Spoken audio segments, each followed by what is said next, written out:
പാലിശ്ശേരി, എടക്കുന്ന് തുടങ്ങിയിട്ടുള്ള പ്രദേശങ്ങൾ ആകമാനം. അതോടൊപ്പം 2 പഞ്ചായത്തുകൾ, വേലൂർ പഞ്ചായത്തിന്റെയും മൂക്കന്നൂർ പഞ്ചായത്തിന്റെയും ഭാഗമായിട്ടുള്ള പ്രദേശങ്ങളിലെ ജനങ്ങൾക്കടക്കം അവരുടെ ആവശ്യങ്ങൾക്ക് വേണ്ടി ഏറ്റവും ആശ്രയമായിട്ടുള്ള ഒരു സ്ഥലമാണ് ഈ പാലിശ്ശേരി ഗവൺമെന്റ് ആശുപത്രി.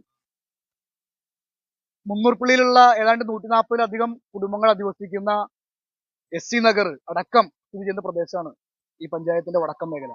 ഈ വടക്കം മേഖലയിലെ സാധാരണക്കാരായ ജനങ്ങൾക്ക് ആശ്രയിക്കാവുന്ന ഒരു ആതുരാലയം എന്ന നിലയ്ക്ക് ഈ പാലിശ്ശേരി ഗവൺമെന്റ് ആശുപത്രി ഇവിടെ കാലങ്ങളായിട്ട് പ്രവർത്തിക്കുന്നുണ്ട്.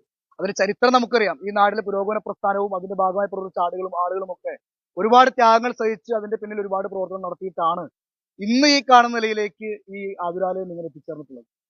ഇവിടെ ഇപ്പോ ഉള്ളൊരു പ്രശ്നം, ഈ PHC ആയിരുന്ന പാലിശ്ശേരി ഗവൺമെന്റ് ആശുപത്രി FHC ആയി, ഫാമിലി ഹെൽത്ത് സെന്ററായി ഉയർത്തിയിട്ടുണ്ട്. അപ്പൊ 2 ഡോക്ടർമാരുടെ സേവനം ഉണ്ടാവണം, 4 മണി വരെയെങ്കിലും OP സൗകര്യം ഉണ്ടാവണം. ഈ പാവപ്പെട്ട ആളുകൾ വൈകിട്ട് പകലന്തിയോളം പണിയെടുത്ത് രാവിലെ 9 മണിക്ക് 8 മണിക്ക് ഇവിടെ വന്ന് ക്യൂ നിന്ന് 12 മണിക്കുള്ളിൽ ഇവിടുത്തെ ശുശ്രൂഷകൾ ലഭിച്ച് പൊയ്ക്കോണം എന്ന് ഒരു തിട്ടൂരം വയ്ക്കുന്നത് ഒരിക്കലും അംഗീകരിക്കാൻ പറ്റാത്ത കാര്യമാണ്. അത് സാധാരണ ജനങ്ങളുടെ വെല്ലുവിളിയാണ്. ഈ നാടിനകത്ത് നമുക്ക് പരിമിതികളുണ്ട്, നമുക്ക് എല്ലാവർക്കും അറിയാം. പക്ഷേ ഇവിടുത്തെ പഞ്ചായത്ത് ഭരണസമിതി തീരുമാനിച്ചാൽ അഡീഷണൽ ആയിട്ട് ഒരു സ്റ്റാഫിനെ നിയമിച്ചുകൊണ്ട്, താൽക്കാലികമായി നിയമിച്ചുകൊണ്ട് ഈ പ്രശ്നം പരിഹരിക്കാവുന്നതാണ്. 2 ഡോക്ടർമാരുണ്ട്. ഒരു ഡോക്ടർ ഉച്ചവരെയും മറ്റൊരാൾ ഉച്ചയ്ക്ക് ശേഷവും പ്രവർത്തിക്കാവുന്നതാണ്. ഫാർമസി 2 പേരുണ്ട്. അതിൽ ഒരാൾ ഉച്ചവരെയും മറ്റേ ഉച്ച കഴിഞ്ഞും നിൽക്കുന്ന രീതിയിൽ അങ്ങനെ ഉള്ള ആളുകളെ വെച്ചുകൊണ്ട് ക്രമീകരിക്കാവുന്നതാണ്. അതിന് മാത്രം വലിയ തിരക്ക് വരുന്ന സാഹചര്യമില്ല. പക്ഷേ ഇപ്പോ മഴക്കാലാണ്, പനി മറ്റ് സാംക്രമിക രോഗങ്ങളൊക്കെ ഉള്ള സമയമാണ്, ആളുകൾക്ക് കൂടുതൽ ചികിത്സാ സഹായങ്ങൾ ആവശ്യമുള്ള സമയമാണ്.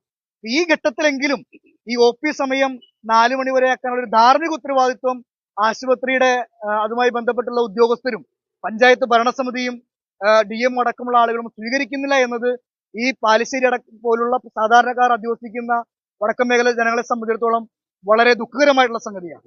അപ്പോ DYFIയുടെ ആവശ്യപ്പെടുന്നത് ഒരു സൂചനാ സമരമാണ്. DYFI ഇപ്പൊ സംഘടിപ്പിക്കുന്നത് ഇവിടെ വരുന്ന രോഗികൾക്കോ ആശുപത്രി ജീവനക്കാർക്കോ ആർക്കും ബുദ്ധിമുട്ടില്ലാത്ത രീതിയിൽ ഒരു സൂചനാ സമരം മാത്രമാണ് ഇപ്പൊ സംഘടിപ്പിക്കുന്നത്. കറുകുറ്റി പഞ്ചായത്തിലെ കോൺഗ്രസ് നേതൃത്വം കൊടുക്കുന്ന ഭരണസമിതി ഏതാണ്ട് 10-15 വർഷക്കാലമായി ഭരിക്കുകയാണ്. MLA കോൺഗ്രസ് നേതൃത്വം കൊടുക്കുന്ന കോൺഗ്രസ് പാർട്ടിയുടെ നേതാവാണ് MLA. അദ്ദേഹം കോൺഗ്രസിന്റെ ദേശീയ നേതാവൊക്കെയാണ്. MP ശ്രീ ബെന്നി ബെഹനാൻ MP വീണ്ടും ഇവിടെ തെരഞ്ഞെടുക്കപ്പെട്ട് കോൺഗ്രസ് നേതാവാണ്. അങ്ങനെ വലിയ സാഹചര്യങ്ങൾ ബ്ലോക്ക് പഞ്ചായത്തും ജില്ലാ പഞ്ചായത്തും ഒക്കെ കോൺഗ്രസ് ഭരണസമിതിയുടെ നേതൃത്വത്തിൽ ആയിരിക്കുമ്പോൾ ഈ ചെറിയൊരു കാര്യത്തിന് വേണ്ടി പ്രവർത്തിക്കാനോ അത് ഏറ്റെടുക്കാനോ ഈ ജനങ്ങളുടെ ആവശ്യങ്ങളെ ഏറ്റെടുത്തുകൊണ്ട് അതിനുള്ള സൗകര്യങ്ങൾ ചെയ്തു കൊടുക്കുവാനോ ശ്രമിക്കുന്നില്ല എന്നുള്ളത് അത്യന്തം ഖേദകരമായ വസ്തുതയാണ്. പഞ്ചായത്ത് ഭരണസമിതി, ഞങ്ങള് പഞ്ചായത്ത് സെക്രട്ടറിക്കും DMOയ്ക്കും ഇവിടെ ഒരു പൊതുനിവേദനം, ആളുകളെ മുഴുവൻ ഒരു മാസ് പെറ്റീഷൻ നിരക്കി ഇതിന്റെ ഒപ്പം അത് തയ്യാറാക്കി അയക്കുന്നുണ്ട്. അത് സ്വീകരിച്ച് അനുഭാവപൂർവ്വം പരിഗണിച്ചുകൊണ്ട് ഞങ്ങളുടെ പ്രതീക്ഷ ഈ ജനങ്ങളുടെ പ്രശ്നങ്ങൾ മനസ്സിലാക്കും ഈ ഭരണസമിതി. രാഷ്ട്രീയമൊന്നും അതിനകത്ത് ബാധകമല്ല. സാധാരണ ജനങ്ങളുടെ പ്രശ്നങ്ങൾ മനസ്സിലാക്കുമെന്നാണ് ഞങ്ങൾ പ്രതീക്ഷിക്കുന്നത്. അത് ഏറ്റെടുത്തുകൊണ്ട് ഈ വിഷയത്തിന്റെ ഗൗരവം ഉൾക്കൊണ്ടുകൊണ്ട് എത്രയും പെട്ടെന്ന് അടിയന്തിരമായി ഈ വിഷയത്തിൽ ഇടപെട്ട് OP സൗകര്യം 4 മണി വരെ ആക്കി ഫാർമസിയിൽ മരുന്നുകൾ കൃത്യമായി ലഭ്യമാക്കുന്ന സൗകര്യം. ഇപ്പോ നമുക്കറിയാം, ഈ നാടിനകത്ത് കേരളത്തിലെ പൊതുജനാരോഗ്യ സംവിധാനം ലോകത്തിന് ആകെ മാതൃകയായിട്ട് നിൽക്കുന്ന ഒരു സംവിധാനമാണ്. പക്ഷെ ചില ഇടങ്ങളിലെങ്കിലും ചില നിക്ഷിപ്ത താല്പര്യക്കാർ അതിനെ എങ്ങനെയും അതിനെ ഇടിച്ചു താഴ്ത്തണം, ഇകഴ്ത്തി കാണിക്കണം എന്ന ഒരു ദുശാഠ്യത്തോടു കൂടി അത്തരം പ്രവർത്തനം ഡെങ്കോയിടുന്ന ഒരു സ്ഥിതി ഈ നാടിനെ നമ്മൾ പലപ്പോഴും കാണുന്നുണ്ട്. അതിന്റെ ഭാഗം ഇപ്പൊ കഴിഞ്ഞ ദിവസങ്ങളിൽ അങ്കമാലിയിലെ താലൂക്ക് ആശുപത്രി DYFIയുടെ വലിയ സമരം ഉണ്ടായിരുന്നു. മഹിളാ അസോസിയേഷൻ സമരം ചെയ്തു. കാരണം അവിടെ ഫാർമസി 24 മണിക്കൂർ OP ഉള്ള സ്ഥലത്ത് ഫാർമസി 6 മണിക്ക് അടക്കുകയാണ്. മരുന്നില്ല. മരുന്ന് വാങ്ങാൻ ചെല്ലുമ്പോൾ മരുന്ന് അവിടെ അവൈലബിൾ അല്ല.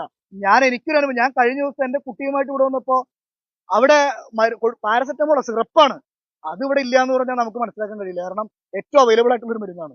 ആ പാരസെറ്റമോൾ സിറപ്പ് ആവശ്യമായ അളവിലുള്ളതില്ല. അപ്പൊ 2 എണ്ണം, അതായത് ഇപ്പൊ 120 mg ആണെങ്കിൽ അത് 60ന്റെ ആയിട്ട് 2 എണ്ണം കൊടുക്കുകയാണ്. പ്രായമായ ആളുകളൊക്കെ ആണെങ്കിൽ ഇവർക്ക് ഇത് കൃത്യമായി പകർത്തി അളവെടുത്ത് കൊടുക്കാനൊന്നും കഴിയില്ല. അപ്പോൾ ആ മരുന്നുകൾ, ഞങ്ങൾക്കൊരു ആശങ്കയുണ്ട്, ഇതിനകത്ത് പ്രവർത്തിക്കുന്ന ചില കുൽസിത ബുദ്ധിക്കാർ ഈ നാടിനകത്തെ മറ്റ് സ്വകാര്യ ആളുകൾക്ക് വേണ്ടിയിട്ടോ അല്ലെങ്കിൽ ഫാർമസികൾക്ക് വേണ്ടിയിട്ടോ ഒക്കെ ചിലപ്പോ ഒരു സഹായം എന്ന നിലയ്ക്ക് അവരങ്ങ് പ്രവർത്തിക്കുന്നുണ്ടോ എന്ന് ആരെങ്കിലും ചിന്തിച്ചാൽ അത് കുറ്റം പറയാൻ കഴിയില്ല. സാധാരണ ജനങ്ങൾ ചിന്തിച്ച് കുറ്റം പറയാൻ കഴിയില്ല. അപ്പോൾ അത്തരം ആശങ്കകളൊക്കെ ദൂരീകരിക്കുന്ന രീതിയിൽ പഞ്ചായത്ത് ഭരണസമിതിയും ഇവിടുത്തെ ആരോഗ്യ സംവിധാനം ഇടപെട്ടുകൊണ്ട് ഈ നാടിന്റെ ഏറ്റവും വലിയ പ്രശ്നമായി മാറ്റി കണ്ടുകൊണ്ട് പാലിശ്ശേരി ഫാമിലി ഹെൽത്ത് സെന്ററിന്റെ OP സംവിധാനം 4 മണി വരെയെങ്കിലും ആക്കി ദീർഘിപ്പിച്ച് അടിയന്തരമായ പ്രവർത്തനം നടത്തണമെന്നും ഫാർമസിയിൽ കൃത്യമായി അവശ്യ മരുന്നുകൾ കൃത്യമായി ലഭ്യമാകുന്ന സൗകര്യം ഉണ്ടാക്കണമെന്നും ആണ് ഡിവൈഎഫ്ഐ സമരത്തിൽ ആവശ്യപ്പെടുന്നത്. ഈ സമരത്തിന്റെ ഭാഗമായി പങ്കുചേർന്ന ഈ മുഴുവൻ സഖാക്കളെയും ഹൃദയത്തോട് ചേർത്ത് അഭിവാദ്യം ചെയ്തുകൊണ്ട് ഈ സമരം ഇവിടെ സംഘടിപ്പിച്ച ഡിവൈഎഫ്ഐയുടെ കറുകുറ്റി മേഖലാ കമ്മിറ്റിയെ അഭിനന്ദിച്ചുകൊണ്ട് ഈ പരിപാടി ഔപചാരികമായി ഉദ്ഘാടനം ചെയ്ത് അറിയിച്ചുകൊണ്ട് വാക്കുകൾ അവസാനിപ്പിക്കുന്നു. സകല അഭിവാദ്യങ്ങൾ.